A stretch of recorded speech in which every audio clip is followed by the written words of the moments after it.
Does everybody hear what I'm saying? Yeah. To begin with, I would like to warn you because I'm getting a cold. It started already on Wednesday, and one of the first things that usually happen when I get a cold is it goes to my voice. So my voice might not be what it usually is. So anyway, a little bit to begin with, I had a rehearsal for this class on Wednesday with Alicia and a brother from Copenhagen. And one of the things that I got as an input was you need to present yourself. You need to tell them who you are. So my name is Esben Frank. I work as a singer and conductor back in Denmark. I started studying music in the university in 2001. Later, after that, I also studied conducting, and I've taken a private singing education. I've been working with singing both classically and in musicals, pop, rock stuff. And currently I am taking a certification as a teacher in what is called complete vocal technique. And I have 1 year left of that. So that is the technique I'm going to present to you today. Sometimes when people hear the word complete vocal technique, people ask, so why do you call it that? And we don't call it complete vocal technique because we're arrogant and we think we know everything and we can't improve. We just call it complete vocal technique because it covers every sound that the human voice can make in both speaking and singing and in any given style, really. It covers techniques to produce any sound healthily. But first, I was thinking, since we're Christians, so I was thinking let's dive into the spiritual side of singing first. Just shortly, I know Dave is going to cover a lot of that, but I just wanted to touch it just a little bit. So here's a scripture from the Psalms. It says, "Sing a new song to the Lord. Sing to the Lord all the earth. Sing to Yahweh, praise His name. Proclaim His salvation from day to day. Declare His glory among the nations, His wonderful works among all peoples." And I think, we're probably, most of us are worship leaders at home, so we know how important singing is to God. It's mentioned hundreds of times in the Bible. And God has always surrounded Himself with singing. In the book of Job, we read that He taught the morning stars to sing. In Matthew 26:30, we learn that Jesus sang with His disciples at the Passover meal. That was a Jewish tradition, and I believe it still is, that the Psalms in the book of Psalms number 113 to 118, were usually sung during and after the Passover meal. And Jesus continued that tradition as they were having the Passover meal. I have some slides with that here. And then in Ephesians 5:19, our theme scripture, we are told to be filled with the Spirit, speaking to one another in psalms, hymns, and spiritual songs, singing and making music from your heart to the Lord. So, in the psalm we just read, it says also to declare His glory among the nations. So I would like to declare just a little bit of God's glory right now. I would like to look a little bit about what singing does to your brain. Now, first of all, scientific and medical studies show that singing, particularly singing with other people, causes the brain to produce unusually high levels of oxytocin. Oxytocin is a hormone, sometimes referred to as the love hormone. And it evokes, what it does, it evokes feelings of contentment, reductions in anxiety, and feelings of calmness and security around people, particularly around the mate. And many studies have already shown a correlation between oxytocin and human bonding, increases in trust, and decreases in fear. Oxytocin also functions to protect us against stress. And meta-analysis I read, I don't know what a meta-analysis is, but I read that a meta-analysis conducted in 2003 demonstrated that oxytocin can alleviate mood and reduce stress with alarming efficiency. But this is not the only thing that happens. Your brain also releases endorphins, which are a natural pain-killing substances that are found naturally in the human brain. We also see increases in alpha and theta brainwaves, and we see lowered cortisol and other stress hormones, all caused by singing.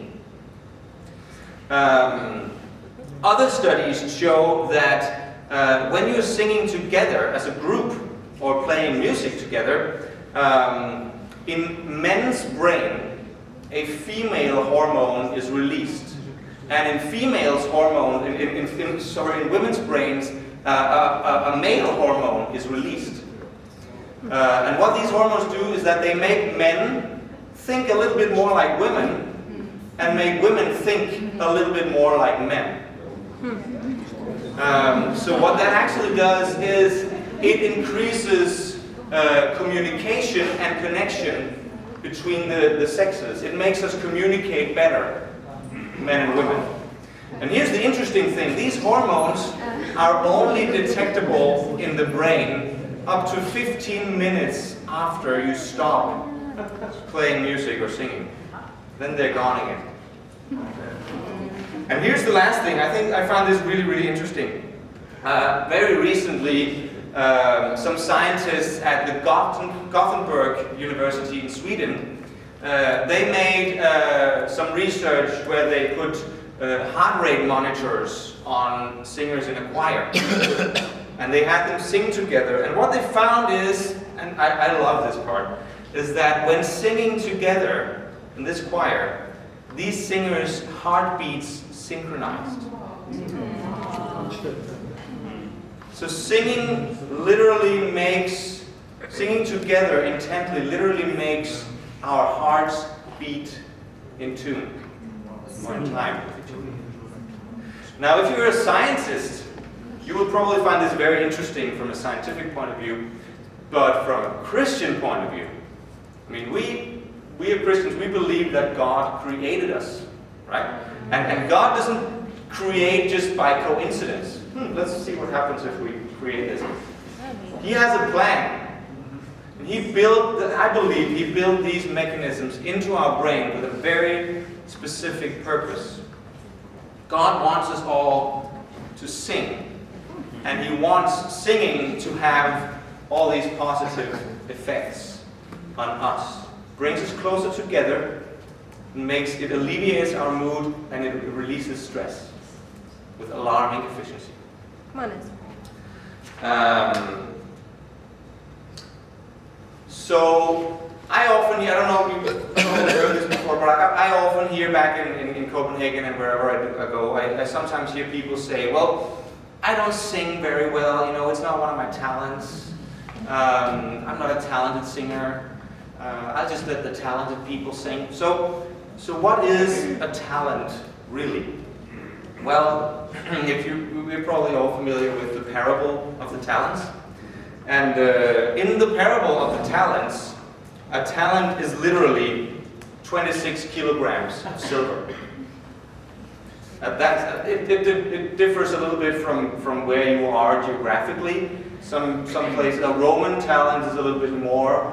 But a Greek or Attic talent is 26 kilograms of silver. That's a lot of silver. Mm-hmm. But the thing about silver is you can't really use it for anything. It's useless in itself. So for silver to have a value, it needs to be either molded into something. You can mold it into knives and forks, then you can use it, or jewelry. Or you need to trade it for something. which is what we see in the parable of the talents. The two first guys, they went out and they traded with the silver, and then they made some more. They made it grow. So I don't believe that the parable of the talent is just talking about what we understand as talents. I think it's talking about a lot more. But I think we can learn something about talents, our understanding of a talent from this parable. Fairly recently, I heard a Danish psychologist describe talent this way. A talent is a potential to develop a skill. So a skill and a talent is not the same. The talent is the potential, and then you can develop it into a skill. So that means that I might actually be a very talented astronaut. I just never had the chance to develop those skills, so I don't know if I have that talent. And another thing I know is that I have a talent for brushing my teeth. I have just already developed that into a skill, so now I don't have to think about the talent anymore. I just do it. I can think about what am I going to go shopping, or what am I doing later today. I just keep brushing my teeth while thinking of other things. So I developed that into a talent.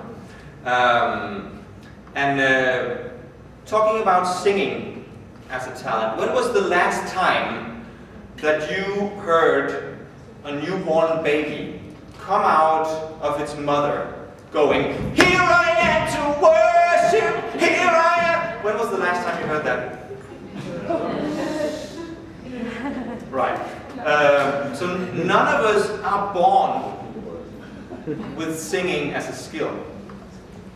But we just learned from the psalm that we read before that we are all called to sing. So that must mean that per definition, everyone are talented singers. We all have a talent for singing. Some of us have developed that talent more than the rest of us. We have different degrees of skills in singing, but we all have the talent. So why do I talk about this? I talk about this because as soon as you start looking at singing as a skill rather than as a talent, it takes some of that magical air out of the balloon. This, oh, I'm not a talented singer, I shouldn't sing, I'm not talented enough. As soon as we start looking at it as a skill, we can start developing it, we can start working with it. And everyone can learn to sing. Everyone can learn to sing. So that brings us into the technical presentation of complete vocal technique. Singing is not difficult. It's just a skill. It's just muscles and tissues and organs in our bodies that are working together. It's no more difficult than brushing your teeth if you know how, right? We just need to develop the skills, and everybody can learn that.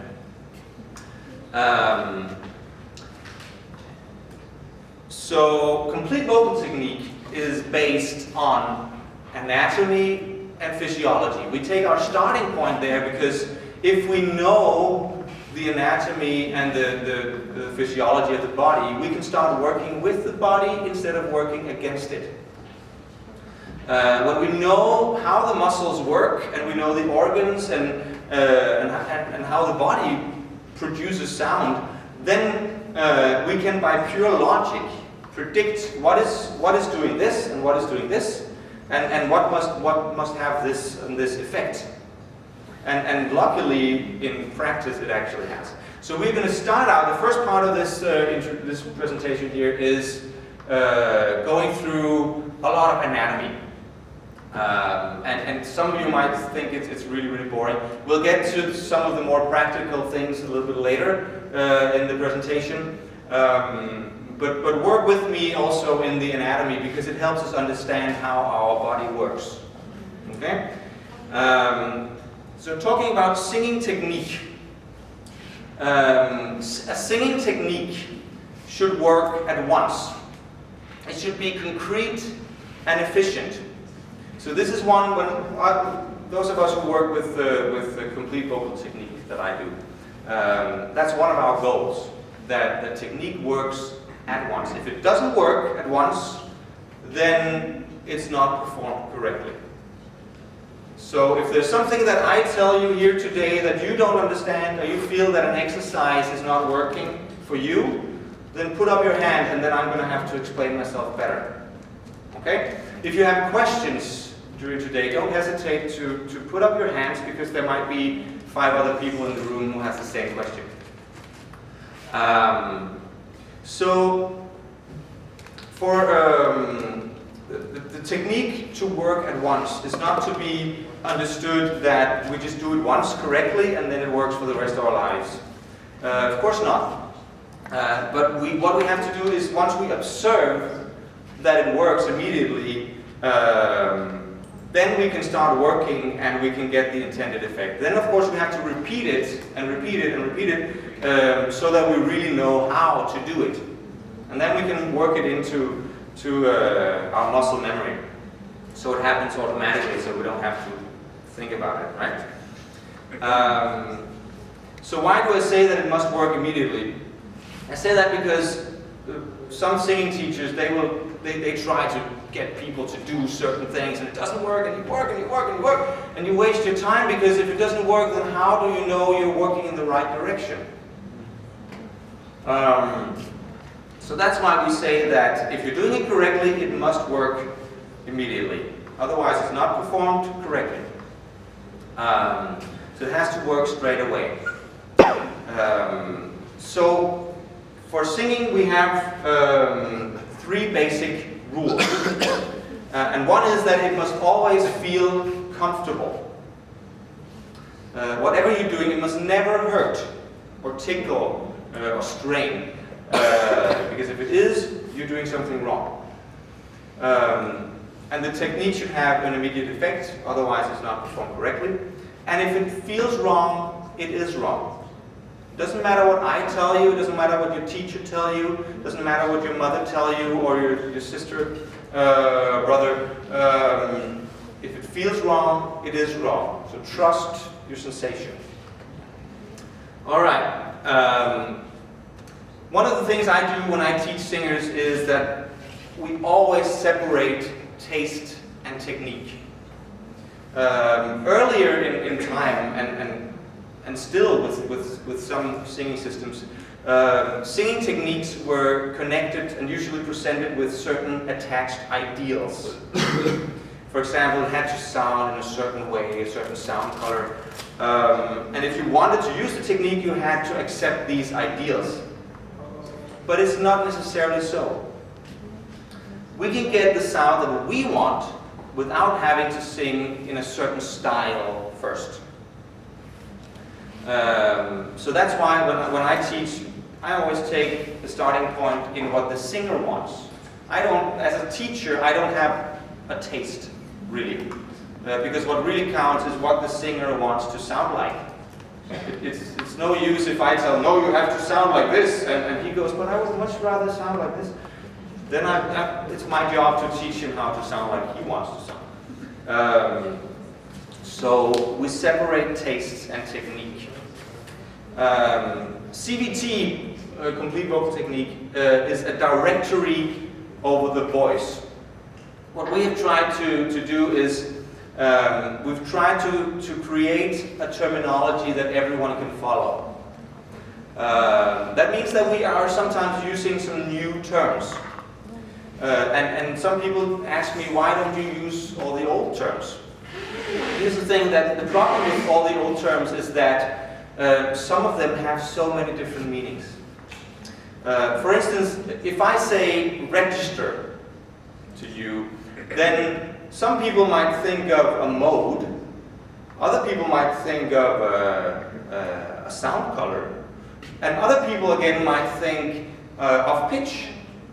How high or low is it? That means we're not communicating.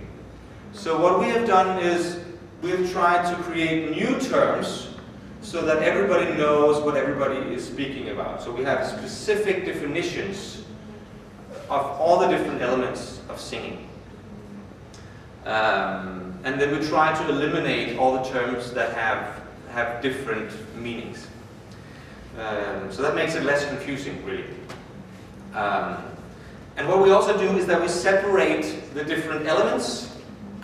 Because if every single element is separated, we can work exactly on what we want to change, and we can keep the things that we like.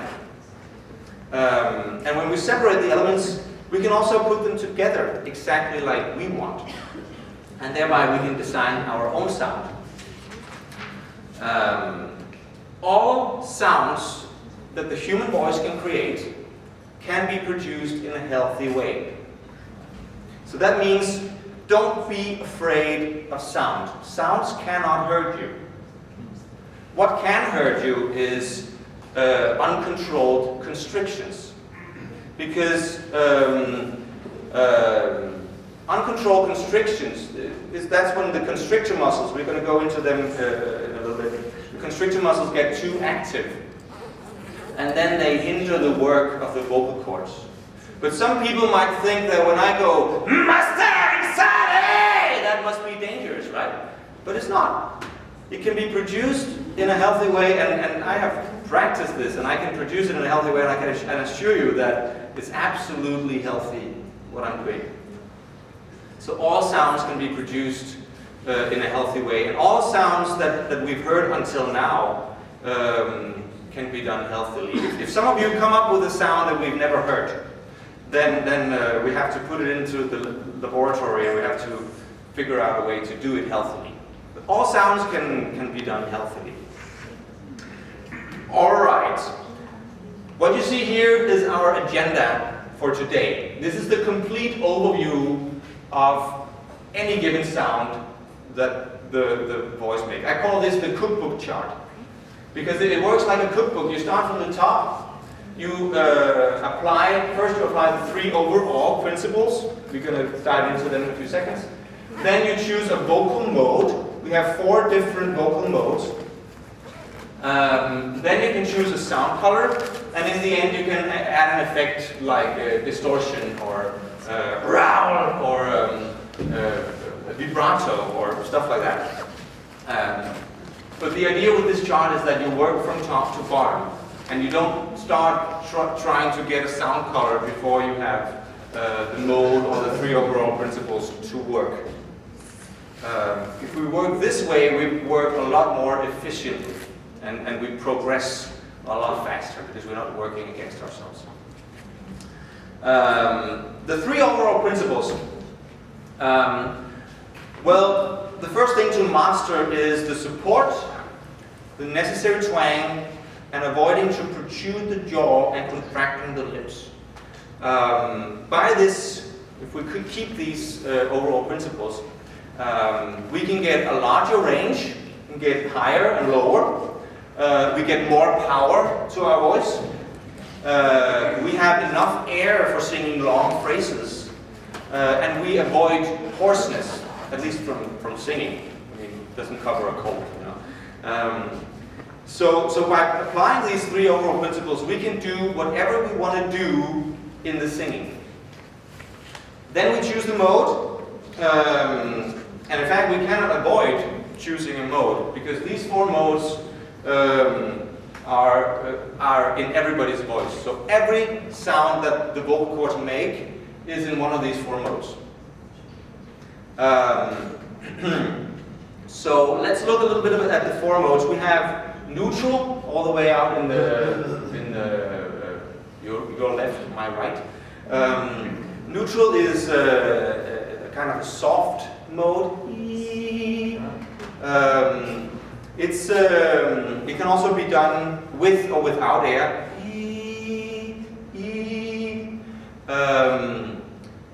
It's what we call a non-metallic mode, because there's no metal in the voice. It's the neutral without air is not as soft as the neutral with air, but it's still soft compared to the 3 metallic modes. The next mode is curbing. It's a bit more direct. You can hear it's a little bit harder, and there's also a kind of a hold to the note. You can hear it's slightly restrained. Slightly held back, right? And it has a little bit more hardness to it, and that's what we call metallic, compared to the that's softer, right? Then we have overdrive. Overdrive is a full metallic mode, and that means there's a lot of metal, and it's much more powerful than the curbing or the neutral. And then in the end, we have edge, which is also a full metallic mode, and it's a bit more screamy.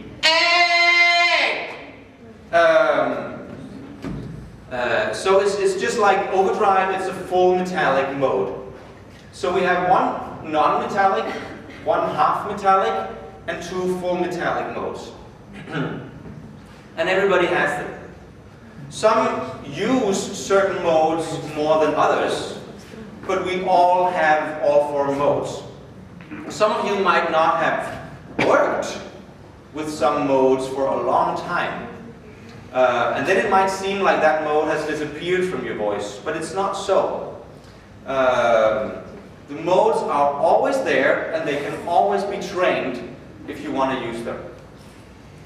And the cool thing about the modes is that each mode has an individual, they have advantages and disadvantages, and each of them has an individual set of rules that we must obey if we want to perform the mode.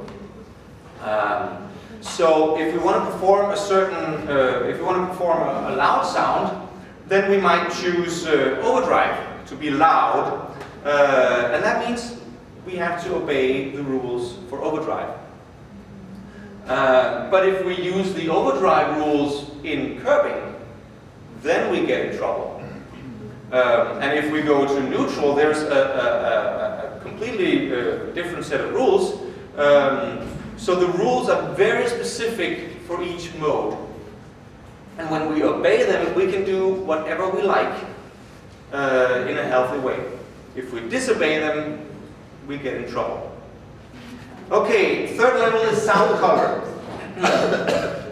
And all of these modes, they have different sounds compared, depending on which sound color is used. The sound color is coloring the mode darker or lighter. So now if I sing a curbing note, if I go E, it's slightly light, sort of light, but I can make it even lighter. E, it's very light, or I can make it dark. E, but it's still curbing.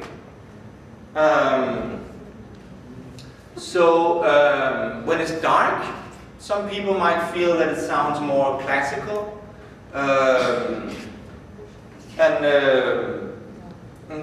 but it's still curbing. When I'm singing classical, for example, or when classical singers are singing, they usually use a darker sound color, but it's always the same modes, or very often the same modes as the rhythmical singers. It's just colored differently. In the end, we have the effects. We can add an effect. It's like when you're baking a cake, like you have all the ingredients, and then in the end you can put some sprinkle on the top, right? We can add, for example, distortion to a sound. We can add creaking, or rattle, or growl. So all of these effects here are things we can put on top of the sound. And that on top is actually really important, because that's what happens. The effects, we know that the effects are created above the vocal cords. So underneath the effect, the vocal cords are still vibrating freely. If I do a distortion, it's actually my ventricular folds above the vocal cords that come together and vibrate. And that's why it can be done in a healthy way, because the vocal cords can still do exactly what they want underneath. But the important thing to know about the effects is to first obey the 3 overall principles. Then obey the rule of the mode. Then we can choose a sound color, and then when we have all that, we can add an effect. I'm not going to spend too much time on the effects today, because usually we don't use them very much in church. I think an effect that some of you might be using frequently without even thinking about it would be the vibrato. That's also an effect. But the common thing for all the effects is that they can all be done in a completely healthy way without damage to the voice. All right, that was the overview. We're going to return to this chart a few times during the presentation, because, like I said, this is the agenda that we're going through. So let's start from the beginning and take a look at how does the vocal cords actually work. This is now when we dive into some of the anatomy. So these are the vocal cords seen from above. This is if I bend over like this and you chop off my head and you look straight down into my windpipe. This is what you would see. So you're looking down from above. The vocal cords are situated inside the larynx. It's situated right here above the windpipe.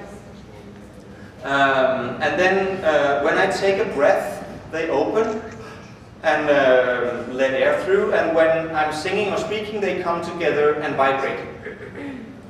And then when we're singing a high note, what they do is they stretch, and then they get thinner, and then they vibrate. And when we sing lower notes, they come together. They relax more, and they get shorter and thicker. So this is not difficult for the vocal cords. In fact, they're created to do so. It's only difficult for them if we go in and hinder them with the constrictor muscles. The vocal cords consist, and now this is going to get really technical, so bear with me. The vocal cord consists of 2 ligaments with muscles around them. And then on the outside of these muscles there is a mucous membrane. In fact, the whole vocal tract is covered in mucous membrane. But the thing about the vocal cords is that the mucous membrane is thicker there, and that's what makes it possible for them to vibrate. Because in fact, it's the mucous membrane that vibrates. It's not the vocal cords themselves. The mucous membrane on the outside of the vocal cords that are vibrating. And they vibrate like this. So first they are sucked together, and then they roll up, and then they part. That's one pulsation. And then they go over again. And when I'm speaking right now, my vocal cords are vibrating approximately 200 times per second. For women, it's about 300 times per second. That's why women can say so much more than men. So that's really, really fast. The high C for a soprano is 1,047 vibrations per second. Wow. That's really fast. And this is not difficult for the vocal cords. It's only difficult if we hinder their work by uncontrolled constrictions. So what is these constrictions? We want to avoid the constrictions in order for the vocal cords to vibrate unhindered. And this is what we call to keep an open throat. You might have heard that before.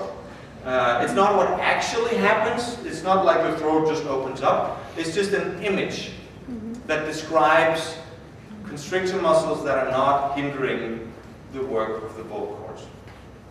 So let's look at these buggers. These are the constrictor muscles. There are 3 sets of them, upper, middle, and lower. And they're actually really good because they help us when we're swallowing. They close off the windpipe so we don't get food into our windpipe. And they also help us to shape the vocal tract so we can create the sound that we want. So without them, we couldn't sing at all. So we want them to work, but we don't want them to overwork. We can feel, and that's when I'm talking, you will hear me say uncontrolled constrictions many times, because whenever the constrictor muscles are working, they constrict. That's what muscles do. What we want to avoid is the uncontrolled constrictions, the constrictions that we don't control ourselves. That's what's damaging to the vocal cords. So we can feel an uncontrolled constriction, for example, if we're about to cry. We get this feeling of a lump in the throat. So the muscles, they come together, they constrict to that extent that the voice cannot operate the way it's supposed to. We can't really control the voice too much, and we get this sensation of a lump in the throat. So the constrictor muscles are annoying when they are working too much, because they're hindering the work of the vocal cords. If the constrictor muscles are too active, they will hinder us, especially on the high notes. Because on the high notes, the vocal cords have to stretch. But if the constrictor muscles are too active, they can't stretch. There's not enough room. That's why the high notes are so difficult to reach, if we don't have the right technique to release the constrictor muscles. And when we constrict too much, the constrictor muscles are actually trying to protect us. Because if they didn't constrict, then we might actually hurt the vocal cords with poor technique. So they're trying to protect us. So we want them to work, but not to overwork. So how do we release uncontrolled constrictions? And the answer to this is support. That's the next, the first point in our 3 overall principles. If we support correctly, we can release the constrictor muscles. And support is very often made way too complicated, or way too inconcrete, explained in all kinds of inconcrete ways. So what I will try to do is I will try to make the explanation of support very concrete. My aim is here that every one of you, when you go home today, if you remember nothing else of this class, then at least that you all understand how your support work and know it before you go home. So become aware of how to feel your support and how to use it. So to do that, we have to look a little bit at the anatomy of the diaphragm.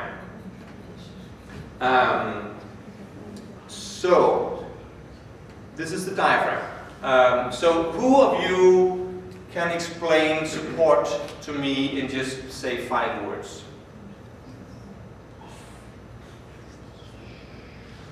All right, no suggestions?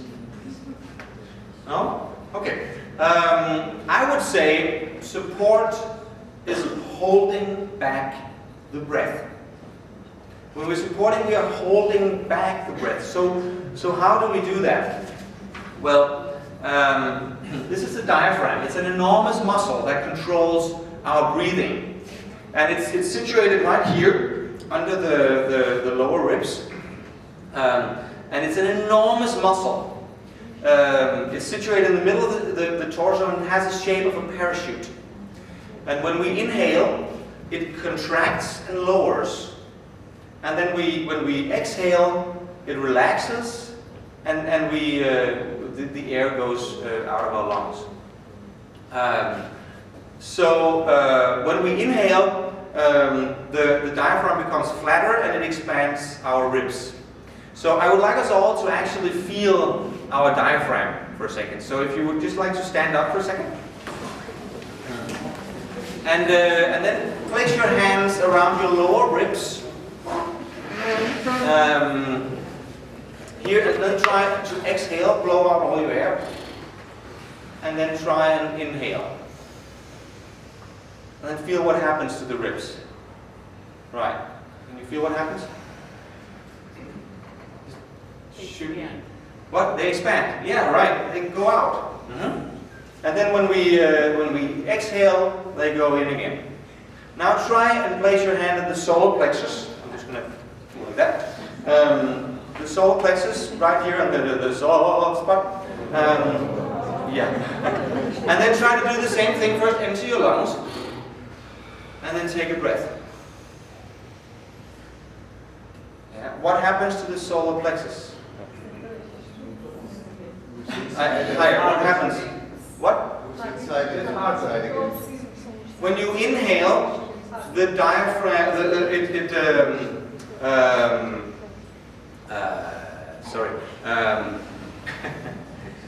so the solar plexus is expanding, right? When we inhale. So now breathe normally. So from we were born, the diaphragm has been working. What it does is it contracts. The baby, when you're born, the baby opens its mouth, and then it gets air into its mouth, down through the larynx, through the windpipe, past the vocal cords, into the bronchs and into the lungs. And all of this happens because the diaphragm contracts and lowers. And then when it's been down for a short period of time, it relaxes and arches and let out the air again. I can show you this from the side here. Over here you have an inhalation, goes down, and an exhalation, and then an inhalation again. And our diaphragm has been doing this all of our lives. And it's taking care of our lives, and it's going to continue to do that for the rest of our lives. Alright, so how does this work? Well, when the diaphragm goes down, it creates a vacuum in the lungs, and that sucks the air into the lungs. And then the exhalation is when the diaphragm relaxes into a starting position. And in fact, it's the diaphragm that's controlling our breathing. It's not us. The diaphragm works by itself. So what we want to do is we want to keep the diaphragm in its lower position when we're singing. In fact, we want to do exactly the opposite of what the diaphragm wants to do. Because the diaphragm wants to take an active breath in, and then it wants to take a relaxed breath out. When we sing, we want to do the exact opposite. We want to control the breath out. Right? And this is actually hard work, because the diaphragm takes care of our lives, and it's very, very strong. And it has the urge to let out the air so it can get some fresh air in. So that's what we have to do. That's what it wants to do over and over again. But we want to interfere with these movements. So let's try to feel how powerful the diaphragm actually is. Now, I want you to first exhale, and then take an inhalation and hold your breath for as long as possible while I'm talking. So just hold your breath. So gradually, you're going to start to feel that a pressure is building up. It's not hard in the beginning, but just keep holding it back, and then you will feel that it's gradually becoming harder and harder. Just keep holding your breath as long as you can. So it's going to get harder and harder and harder, and in the end you're going to feel a huge pressure up here. Okay? So this is what we're up against. The diaphragm is so strong that eventually we cannot keep it lowered. It wants to get rid of that air so it can get some fresh air in. This is the power we as singers are up against. And this is why we're sometimes sweating when we're singing. Now you can exhale and take a breath. Alright, so this is why it's so hard to hold back the breath. And that's why we have to be strong and use 3 groups of muscles to keep the diaphragm lowered and hold back the air. So let's find these support muscles. Now, how do we keep the diaphragm lowered? Well, we know that it's attached to the lower ribs. think I might have a chart for that. Yep, here it is. We know that it's attached to the lower ribs. So that when we expand the ribs, we actually help or support the diaphragm in staying in its lowered position. So try to put your hands on your ribs again, and then take a breath and hold your breath, and then breathe out again. Okay. Now see if you can, without taking a breath, see if you can expand the ribs just by sheer muscle work, like this. Can you do that? Get the ribs to expand just by using your muscles? My belly. You're using your belly, yeah? Yes, yeah, absolutely. That's the first set of muscles we're using. It's the abdomen. We have the rectus abdominis muscles. They go down here, and underneath them we have some diagonal muscles and we have some vertical muscles. So we just refer to this as the abdomen. It's actually a group of muscles. So let's try and find the abdomen. What did you do with your abdomen to keep your ribs expanded? What did you do with it? Try again. Try to put your hands on your ribs, and then see what you can do with your abdomen to make them expand. What are you doing? Yeah, you're pulling in, right? You're pulling the abdomen in. So pulling the abdomen in makes the ribs go out. So, and we're actually using these 4 muscles for that. So, so try now to keep your hands on your lower ribs and make them expand by pulling in the abdomen, like this. Can you feel that? Yeah. Now, some people are taught the opposite way. Some people are taught to push out. But try to keep your hands on your ribs and see what happens when you push your abdomen out. What happens to the ribs? The ribs go in. So it's not giving us any support at all. It's actually doing the opposite of what we want to do. Right? So pulling in the abdomen is part of our support. Pulling it in gradually. Okay. Now the next group of muscles we use is a big group of muscles. We have it up here where my mouse happens to be. Let's put the mouse away. It's up here. These ones here. Whoops. It's the upper back muscles, and they go diagonally from underneath your shoulders and down towards your spine. So let's try to locate these muscles. Now I would like to borrow a man, a real man. Can I borrow a man? Just any man. It's like doing magic tricks. Pick a man, any man. Come on, volunteer. Come on. Yeah, we have one here. Come on. Yeah, come on. Okay, good. Good. All right. Awesome. So you're going to be our guinea pig. We're going to find your back muscles. So if you would like to just turn around here with your back to the audience. And it's okay that I touch you, right? So if you lift your arms just a little bit like that, yeah? And I'm going to go behind you here, and now you're going to imagine that I'm trying to lift you. But you don't want to be lifted. So you're going to have to resist all you can, make yourself as heavy as possible, right? I'm trying to lift you here. Come on, resist, resist. Yeah! There you have it. You feel it? Right here. You feel it? When you're resisting. Yeah. That's the back muscles. So, yes, I think I need to borrow a little bit. So you can also try and put your hands over your head like this. And you can do it with us. So put your hands up like this. It's a little bit what we were talking about earlier, right? And then imagine that you're pulling down something heavy. Then you can feel your back muscles work right here, right? That's your back muscles. That's the latissimus dorsi right there. Okay, thank you so much. It's good to have such a bodybuilder.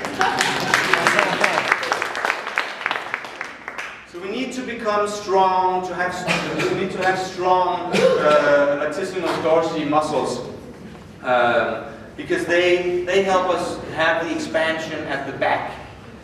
And that helps us hold back the air. All right. So last set of muscles that we use is located down here. Whoops. It's called the quadratus lumborum. And it's a couple of muscles that are attached at your lower ribs, and they go down to your hips. And what they do is they help you curve your back. So try to put your hands back here and then try to stick out your butt. Right? Then curves your back. So what happens is that when you curve your back, your abdomen goes the other way. And then when you contract the abdomen, it straightens the back. Now these two muscle groups, they work opposite. A brother back in Copenhagen, the brother I did the presentation, I don't know if we have any people who are skilled in anatomy and biology. He taught me to say that this is called antagonizing. I usually said that they are conflicting, but the correct word he told me is antagonizing. So the muscles are going in opposite directions, right? When one contracts, the others relax, and vice versa. Okay? But we want to keep them both at work at the same time. So let's try to do that. Try to put one hand on your abdomen, just below the navel, and then the other hand back here at your loins, and then try to pull in the abdomen. But then while you keep your abdomen pulled in, try all you can to curve your back. But you can't because your abdomen is pulled in.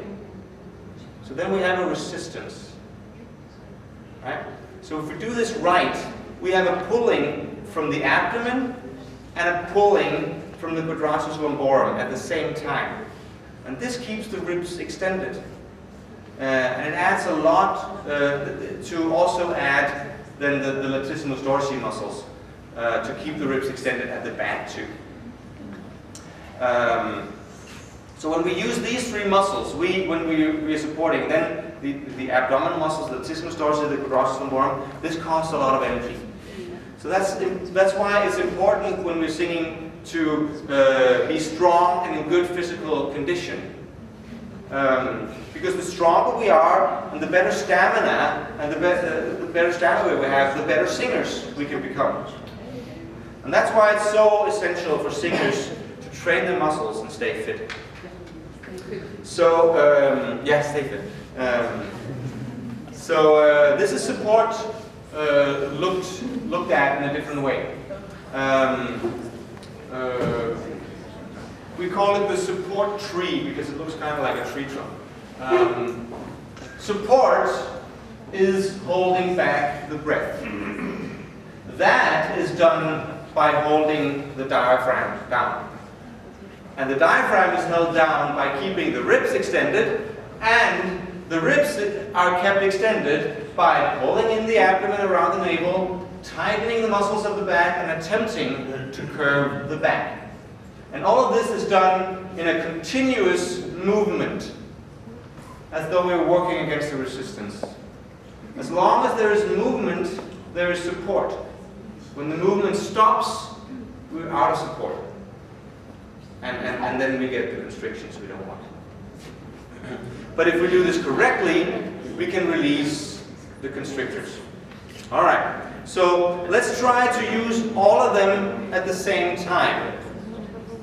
So put your hands somewhere where you feel you can feel your support working. I don't know what worked best for you. Take what works best.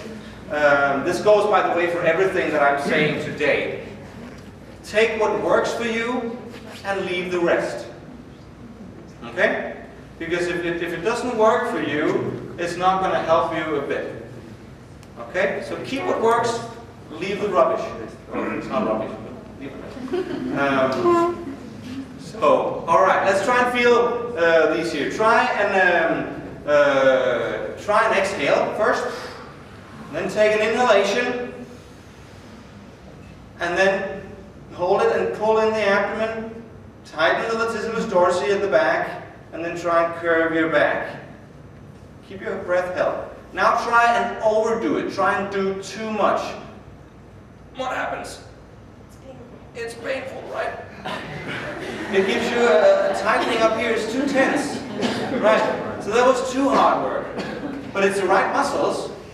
So that just means that we don't have to work them 100%. Because then we have nothing left. I'm asking. Okay? Yeah. Question, curving the back, is it meant inside or outside? Curving means that you do like this. Right. But the idea is that you attempt to do it. But the abs prevent you. We're going to get a little bit into the concrete things now, because this was the anatomy and the physiology. Now we're going to go for all the tricks, the stuff that you can put in your pocket and go home and use, because it's much easier to remember when you're on stage, right?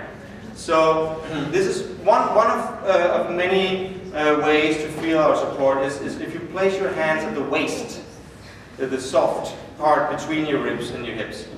And then push your hands together so they're trying to meet. Just push in. Right. And now cough. What happens to your hands? What happens? They go out. Right. Okay. Now. So you're feeling the outwards movement. Let's try it again.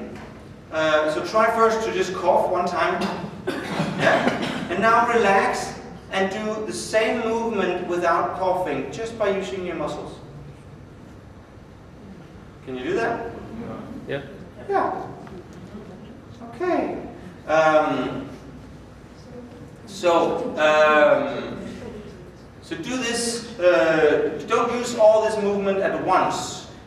Try and economize it. Try and do it slowly. All right? Can you do that? Good.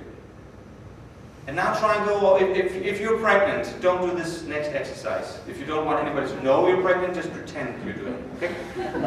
It's not that it's dangerous, but I always tell singers to not do this if they're pregnant. Not because it's dangerous or anything. In fact, doctors have assured us that it cannot damage a baby. But imagine what would happen if a pregnant singer suddenly, after a session like this one, went home and had a spontaneous abortion. And what would happen to complete vocal technique? Right. Even though it would be totally safe. But anyway, so just for safety and everything, just don't do this if you're pregnant. I don't know if we have pregnant singers. All right. Try and put your hands here in the sides. And then try and go to the max. All the way out to the maximum. Right. And now we feel the uncontrolled constrictions. Probably feeling it starting to tense a little bit in your throat. Right? Okay. So this is wrong. This is too much. The abdomen is pushed out, and then the ribs also, they go in. So now let's try to do it right. Keep your hands here relaxed, and then gradually do an outward movement in the waist, and the abdomen moves inwards. These move out, this moves in. And then hopefully there's no uncontrolled constrictions in your throat, right? Now it feels free. Good. So we have to make a continuous movement to avoid uncontrolled constrictions. When we go to the maximum, we constrict too much. So there has to be a continuous movement when we're supporting. Good. Try to put your hands here and then go to minimum and then try to go out all the way. How many centimeters is your sides moving? Anyone? How many centimeters? How much? 3? Yeah? Anyone else? It's not important what number you have. It's just important that you find a number for yourself. What does it feel like?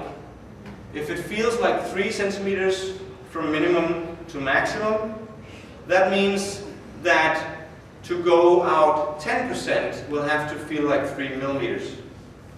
If your number was 5, then 10% would be 5 millimeters, right? Okay? And if your number is 2, then it's 2, and so forth. The whole idea with working against a resistance can be illustrated like this. Imagine that my arm here is going to show your support, right? Or show support in general. If I raise my arm like this, it just goes up pretty quickly, right? But when supporting, I need to economize it. I need to do it slower, and that can be controlled this way. If I put my hand on my arm, just to illustrate, I put my hand on my arm and I try to pull the arm down with the other arm. You can do this with me. Just take your arm to the side, put the other one. The other arm is pulling down, but this arm wants to go up. So you're working like this, right? And this could go on forever. Just pulling, pulling, pulling, pulling, pulling. Okay, try to take your arm in, and now try to do the same thing without this arm.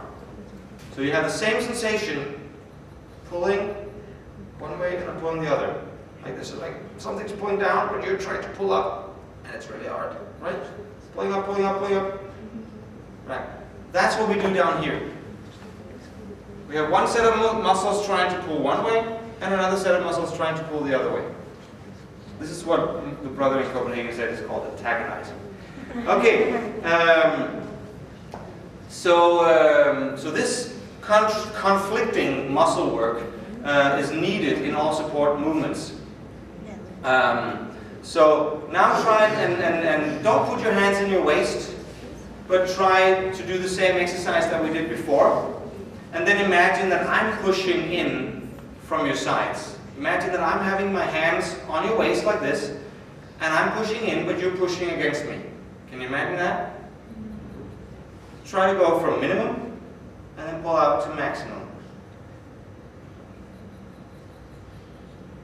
Can you do that? You feel it? All right. Let's try and work with this in an economizing way. Let's just put your hands here again, just to feel what you're doing. And then, just to feel minimum and maximum, go from minimum to maximum.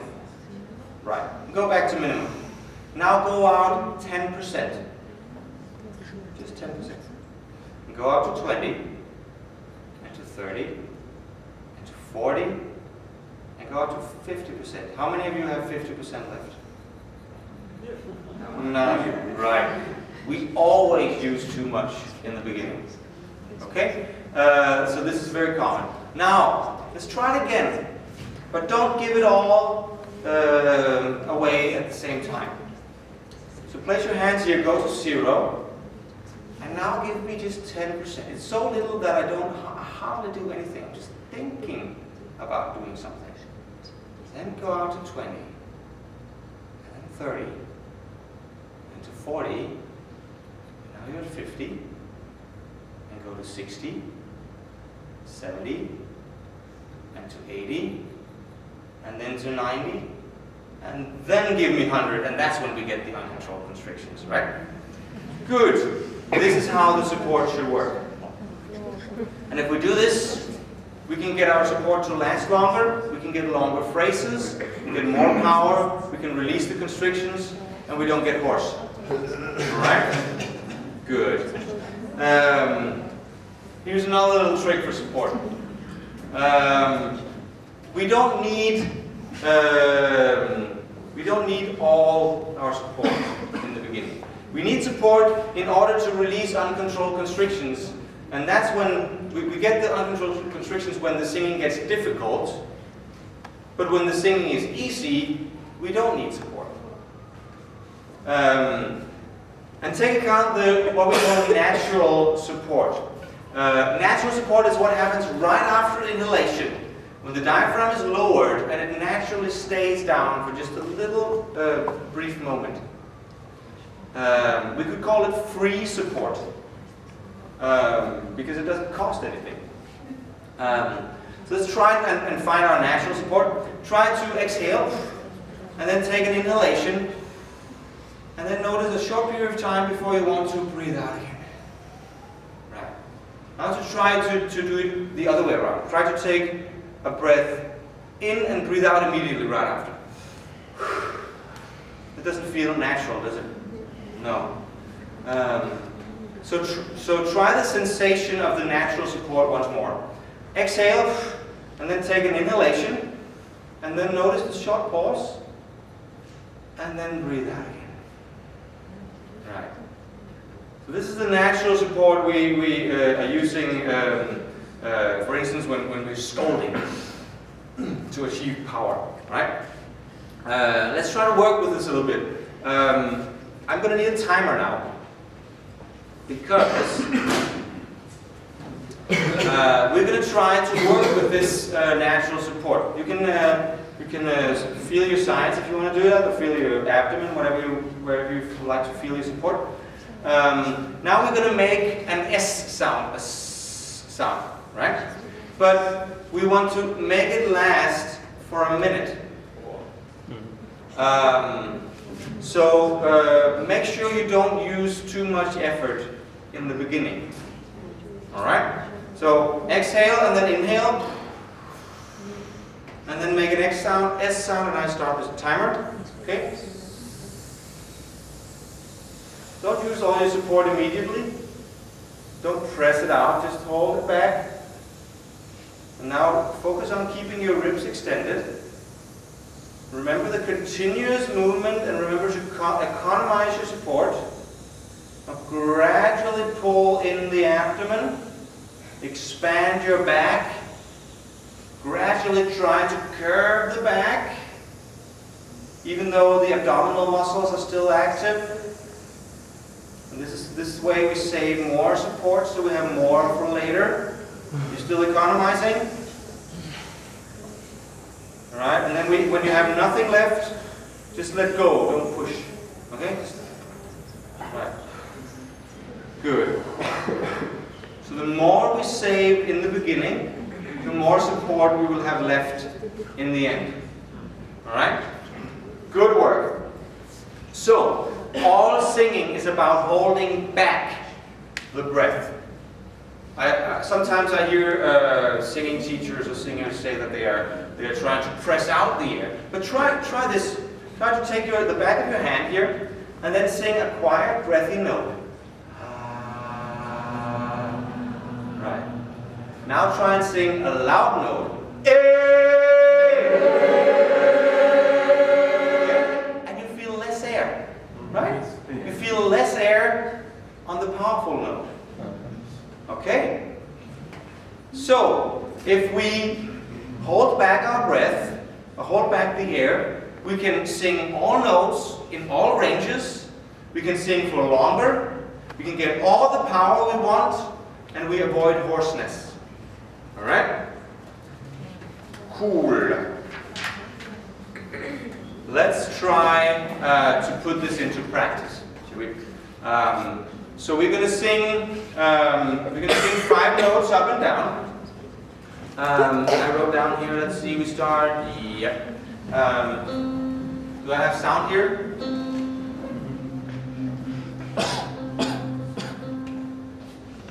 You can still hear it in the monitor, right? Yeah. So we're going to sing 5 notes up and down. I'm playing it in the gentleman's range. Okay? The women, you can start up here if you want to do it. Sorry. But you can also stay down here with me if you want. But here's the trick. Okay, I'll say. Whoops. I'll give you the trick in a second. First, let's do it. We are here. So we go on E, come, and E.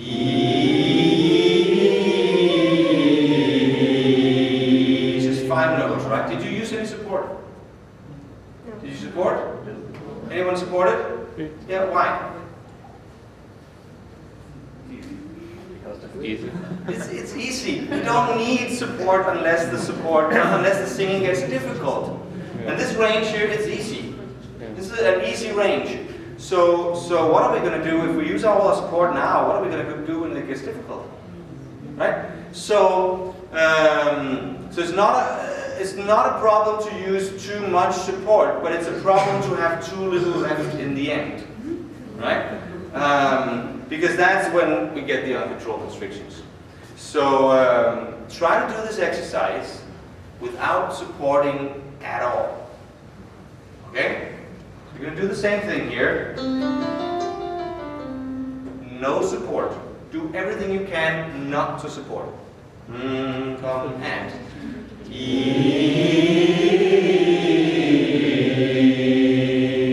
Good. Anyone support? No. Let's go up half. No. Keep not supporting. And.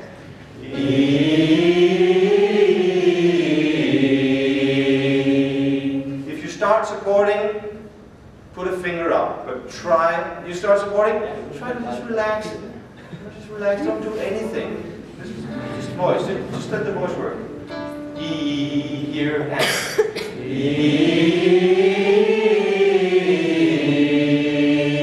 Good. Still no support. And.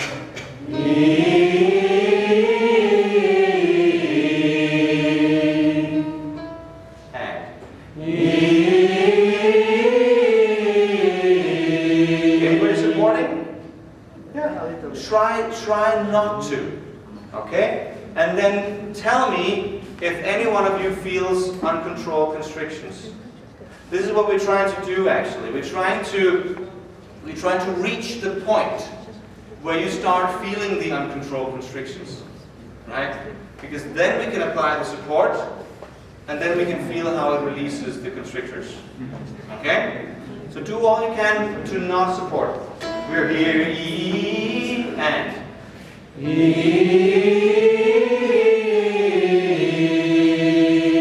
Good, I'm here and.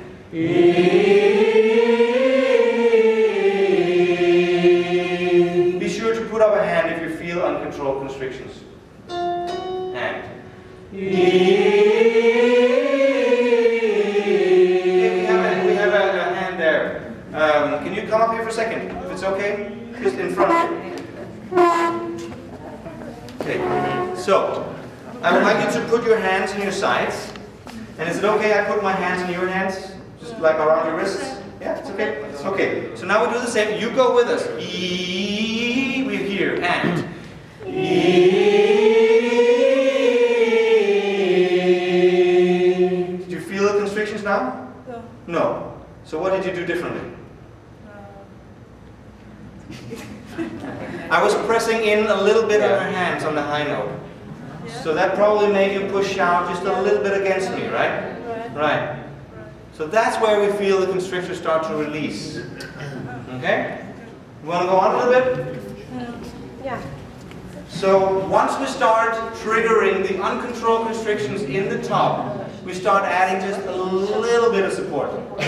Okay? Don't use it all at once. Don't only use just a little bit, as much as necessary. We're here and here. Good. And here.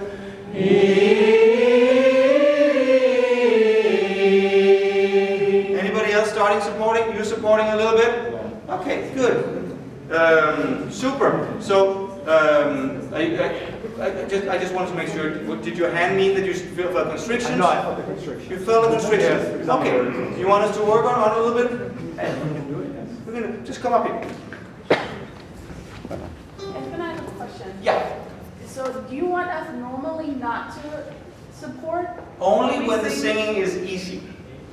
The support is meant to release uncontrolled constrictions. So when we're singing in an easy range, Yeah. of course we need energy to sing. That's a different thing.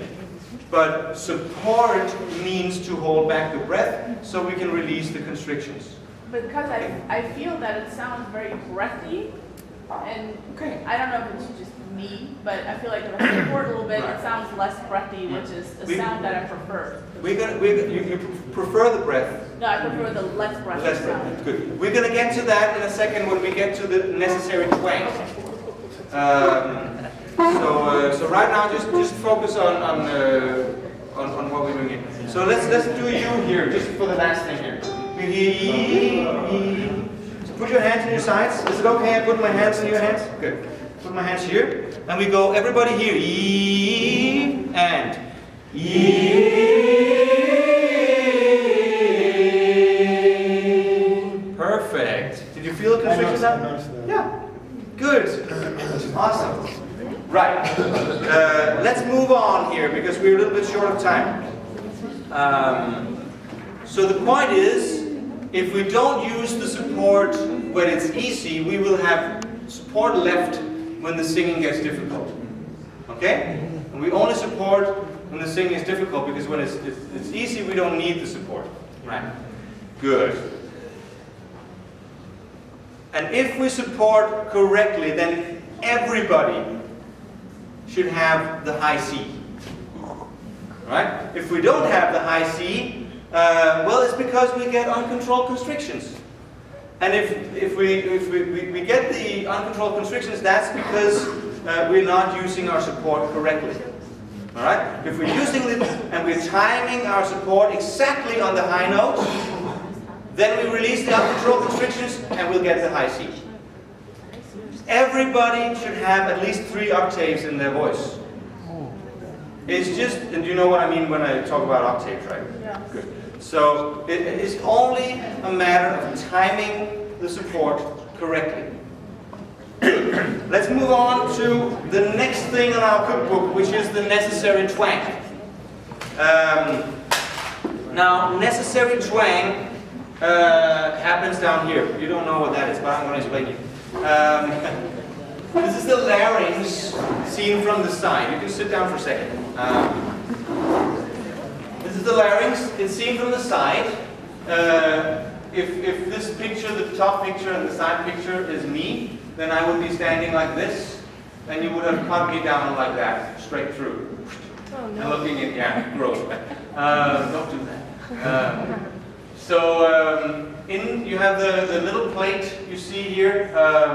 That's the larynx itself, the thyroid cartilage. And right behind it is the epiglottis. And now the epiglottis is a kind of a lid that closes down over the windpipe when you swallow, so you don't get food in your windpipe. In the back, you have the arytenoids, those 2 kind of triangular things here in the side. And then underneath, you have the vocal cords. So they're located like this. You have the vocal cords, the epiglottis, and the arytenoids. And when we twang, then the lower part of the epiglottis and the arytenoids, they try to meet. Right? And what this does is it creates a kind of a pressure chamber over the vocal cords. And that gives us a counter pressure to the air pressure that comes below, meaning that our vocal cords can vibrate more freely. You can ask me questions about that later if you want a deeper explanation into how that works. We all need a certain amount of twang to our nose in order to sing healthily and to be heard. And we call that necessary twang. If we hear a sound which is not clear and it doesn't really carry very much, and it's maybe breathy, then maybe it lacks clarity. That's because it lacks the necessary twang. So when I add the necessary twang, you can suddenly hear me, right? And it becomes comfortable and it becomes reasonably easy to sing. So if I sing, hey, then I lack the necessary twang. Okay? So, twang, the benefits of the necessary twang is that if we apply the right amount of twang to each note, it helps us release constrictions because it protects the vocal cords. And it also makes singing more efficient, so we save a lot of breath, and that it feels better. Now we can also make the twang distinct. And that sounds like this. If I make the twang very, very distinct, it gets really, really sharp because the arytenoids and the epiglottis are really getting close together. So the room gets really, really small, and a small room creates a lighter sound. That's why you hear my sound being very light right now, because I'm twanging a lot. So if we want to make the sound lighter and sharper, we can add even more twang. And we can turn it up and down. This is perfectly healthy. So let's try to just find the twang. And the way to find the twang is to start at the distinct twang to find the sensation, and then we can gradually take it off again until you reach the level of twang that you like. Okay? So try to you can find this twang by saying the word Twang. Yeah. It's really, really sharp, right? Yeah. or you can sound like a duck. Okay, thank you. Thank you, ducks. Now let's try and sing a vowel on E, and then we can try to gradually add more twang, and we can try to, after that, gradually take the twang off again. So it goes like this. E. Okay, come.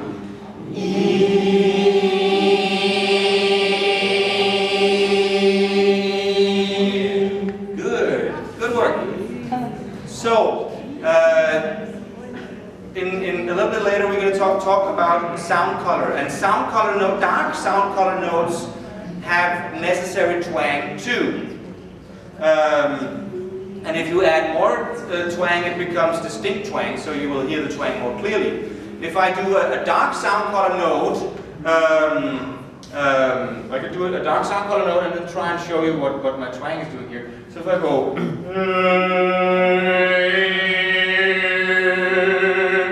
right, still has the twang. If I remove the twang, right, okay, good. That was the twang. So when you get home, you're all going to go around sounding like ducks to try and find your twang. Yeah. But when I do this I start to feel kind of pain. Yeah. Okay, then add some support. Or maybe you need to try to find the twang in a different way. Maybe what I explained to you doesn't work for you. There's a lot of different. Choking. Sorry. When I go on this it's kind of choking like this. Try to just say the word twang. Twang. Twang.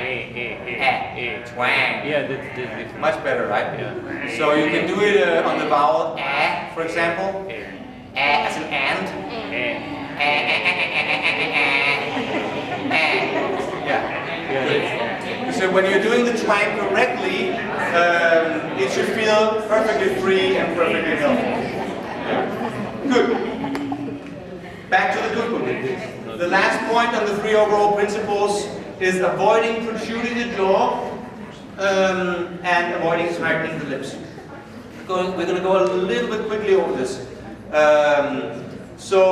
When we're protruding the jaw, we are likely to constrict the voice too much. This doesn't include people. Some people have a naturally protruded jaw. And that doesn't cover it. It's only if we deliberately try and protrude it, then we are likely to get a constriction, especially on the high notes. Some singers use the lower jaw, they push it forwards in order to gain a little bit of extra support. We have a word for this, we call it jaw support. And it's not a problem in just regular, normal, comfortable range. But it's a problem because it obstructs the high notes. So we should get the support from down here, from the diaphragm, and not from protruding the jaw.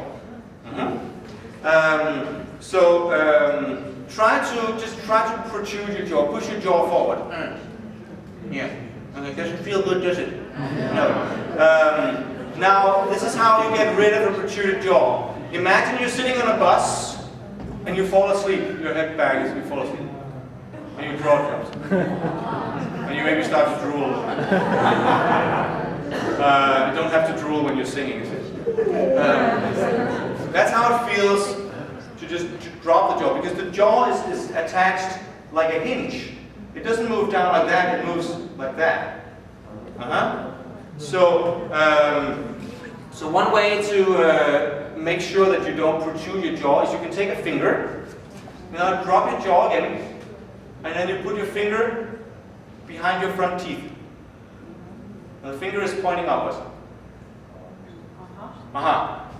So now try and protrude your jaw. What happens? You bite your finger. So if you're practicing and you have a high note you're trying to reach or something, you can use this exercise to check if you're protruding your jaw. Make yourself aware. Don't do it on stage, it looks silly. So, good. Tightening of the lips. Many people tighten their lips in everyday life when they're speaking. And that's because of what we call language tensions. And these tensions derive from the mother tongue, and it differs from country to country. But if we use these tensions when we're singing, then we might experience too much constriction, especially in the high part of the voice. So avoid using your lips to shape your vowels when you are singing. The tongue is what we can use to create our vowels with. So don't relax the tongue. The tongue is a muscle and it shouldn't remain relaxed when we're singing. In fact, it's the only muscle in the body that is only attached at one end. So it can move freely the way it wants. So for singing we use what we call universal tongue positions. And on your right side here we have what we call back tongue vowels.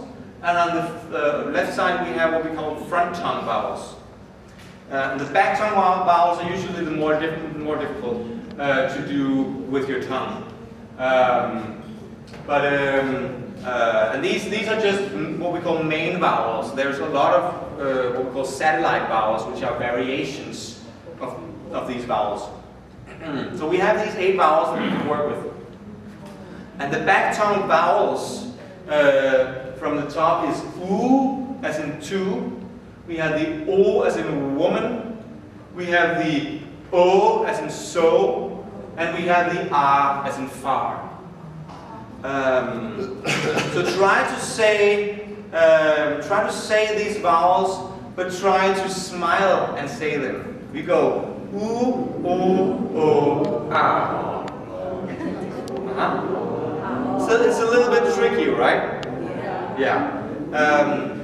And this is just a way to practice, because if we really smile and we only try to use our tongue, unless we're ventriloquists, then maybe it's going to sound really, really weird, right? Then you're going to need a puppet to distract your attention. But this is a way to practice reducing tension in your lips from the vowels, the vowel tensions. Try to sing an octave. Start here and we go on oo.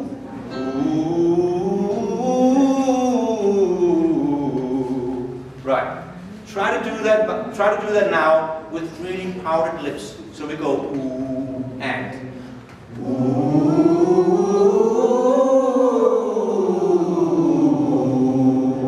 Right. It's a little bit difficult, right? Right. Try to relax the corners of your mouth and do the oo with your tongue. Ooh. Try to do it again here and ooh.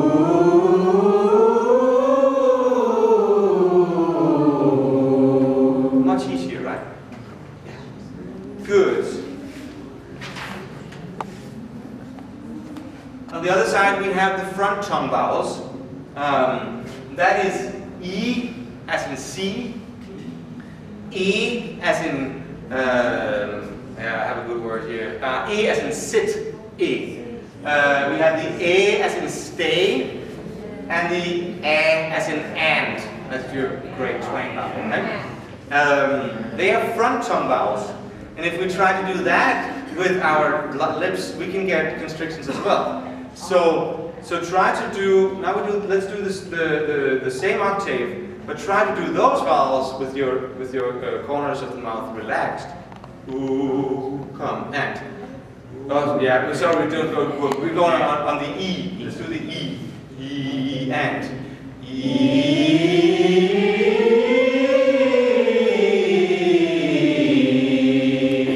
That's fairly easy, right? Good. Now try and do the same thing where you really smile. E and.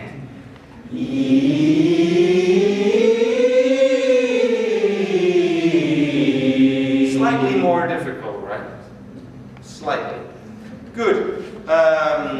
So there are these 8 positions for the vowels, and we can, if we use them and maintain them, we can avoid constrictions in the high part of the voice. And these 8 placements are universal, a universal singing language. They work for all languages. Of course, we need to adapt the sound of the vowels to each language. And then once we have that and we have the mode, we also need to adapt the sound color to the style we're singing in, right? Good. So by by using the 3 overall principles, support, necessary twang, and avoiding the protruded jaw and the tightening of the lips, we will be able to sing anything we want. We can do high notes, we can do low notes, we'll have any volume we want, we can sing for a long time and have breath enough, and we can avoid becoming hoarse from poor technique. Now I want to see what time it is. It's 4:30, and unfortunately we went a little bit over time in the beginning because we had some technical issues. So I hope it's okay with you that we go on till 5:30. So maybe you want to take a short break now, just 5 minutes. Go get yourself a cup of coffee, some cookies, some fruit, get your energy going a little bit, stretch your legs, and then we're going to continue in 5 minutes.